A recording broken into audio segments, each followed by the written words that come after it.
সংগ্রামী দেশবাসী, বাংলাদেশ জামাত ইসলামী সংগ্রামী আমির ডক্টর শফিকুর রহমান পীর সাহেব চৌধুরীকে এবং আপনাদের সমস্ত দেশবাসীকে জামাত ইসলামীর পক্ষ থেকে সালাম এবং শুভেচ্ছা জানিয়েছেন। তিনি জাতীয় ঐক্যের জন্য যে ঐতিহাসিক ভূমিকা রেখে চলেছেন, আমি মনে করি ফাঁসিবাদের জনগণকে আমাদের ঠেকাতে হবে। আমরা এই ঐক্যের পেছনে জগন্নাথ পীর সাহেবের যে আন্তরিকতা, যে মহব্বত, তার অর্থনীতির যে গুরুত্বপূর্ণ ভূমিকা পালন করেছেন, আমরা দেখতে পাচ্ছি বিচার সংখ্যানুপাতিক পদ্ধতিতে সুষ্ঠু নিরপেক্ষ নির্বাচনের দাবিতে এবং দেশ এবং ইসলাম বিরোধী সকল ষড়যন্ত্র চক্রান্তের প্রতিবাদে আজকের এই মহাসমাবেশের আয়োজন মূলত করেছে ইসলামী আন্দোলন বাংলাদেশ। তাদের দাবি আসলে পিআর পদ্ধতিতে নির্বাচন, অর্থাৎ কোনো প্রার্থী নয়, ব্যানারেই মূলত নির্বাচন হবে। সেই দাবি নিয়েই মূলত তারা তাদের যে কার্যক্রম, সেটি আজকের এই সমাবেশের মূল যে ভয়েস, যে বক্তব্য আসলে তাদের, সেই বক্তব্যটি কিন্তু তারা এখানে তুলে ধরছেন এবং দেখছেন যে হাত পাকা এবং পাখা সদৃশ্য অনেক বিষয় নিয়ে কিন্তু তারা এখানে উপস্থাপন করেছেন। ইসলামী আন্দোলনের বিভিন্ন শাখা কমিটির নেতাকর্মীদের সঙ্গে কথা বলে যেমনটি আসলে জানতে পেরেছি, তারা যেমনটি বলছেন, এই আন্দোলনের মধ্য দিয়ে মূলত তারা আগামীর যে নির্বাচন, সেই নির্বাচনে বার্তা দিতে চান সাধারণ মানুষকে। নির্বাচনের যে অভিব্যক্তি, নির্বাচনের যে প্রতিশ্রুতি, নির্বাচনের যে কণ্ঠ, নির্বাচনের যে কথা মূলত তারা বলতে চান, সেই ডাকটি মূলত এই সমাবেশের মধ্য দিয়ে তারা দিতে চান এবং এই সমাবেশের মধ্য দিয়েই ইসলামী আন্দোলন বাংলাদেশের নির্বাচনের যে যাত্রা, সেই যাত্রার শুরুটি হবে। তবে তাদের দাবি কোনোভাবেই যাতে রাষ্ট্রীয় সংস্কার যেটি দরকার, একই সঙ্গে বিচার যাতে পিছিয়ে যেন নির্বাচন করতে না হয় এবং পিআর পদ্ধতির যে নির্বাচন, সেই নির্বাচন বাস্তবায়নের দিকে পথ সুগম করে মূলত তারা এগোতে চায়, এমনটি কিন্তু এই সমাবেশ থেকে তাদের দাবি।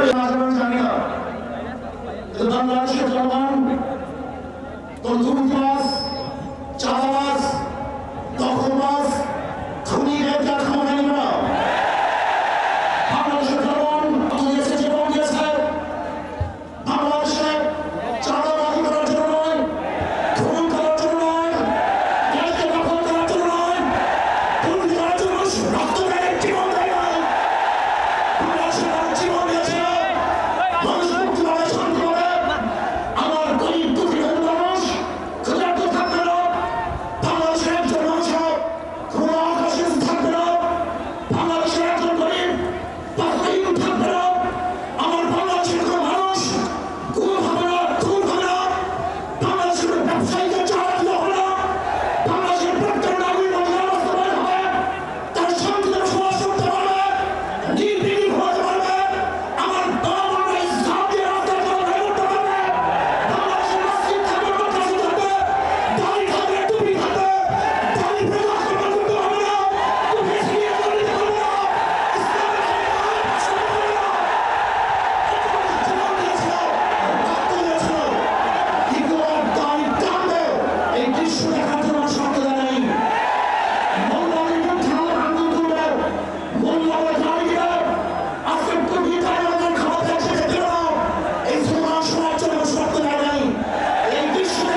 একজন রিক্সাওয়ালা ঠেলাওয়ালা টুরি মজদুরের বক্তব্য শুনলে আমার তৈরি হয়ে যায় বাংলাদেশের মানুষ কত সচেতন, তারা কত সচেতন হয়েছে যে আমরা মুনাফিকি না করি, যদি আমরা ঐক্যবদ্ধ থাকি বাংলাদেশে একটা বাস ইসলামের নাম দিতে পারি। যেরকম আমেরিকা এবং ওই সাউথ ইসরায়েল ইরানকে আক্রমণ ফেলেছিল মুহূর্তের মধ্যে নিশ্চিত করে দিবে, কিন্তু আক্রমণ করার পর দেখছে ইরানের ঘর থেকে কোথাও থেকে বোম মিসাইল চলে আসছে। আমেরিকা এবং ইসরায়েল যে কোনো ভাব করতে পারে নাই বাংলাদেশের বুকে যে একটা বাক্স দেওয়া হয় বাংলাদেশের ঘরের থেকে এমন মিসাইল বের হবে, এমন বোমা বের হবে, ইসলামের দুশ্মন ভাষা কমিশন ঐক্যবান মুনাফিকি করবেন না, একসাথ হন, ঐক্যবদ্ধ হন। এইটা আমার মেসেজ থাকবে যে ঐক্যবদ্ধ হবে ক্ষমতার লোককে সম্মান করে আমি ক্ষমতায় যেতে চাই না, ইসলামকে ক্ষমতায় যেতে চাই। আমি ক্ষমতায় যেতে চাই না, কোরআন সুন্নাহকে ক্ষমতায় যেতে চাই।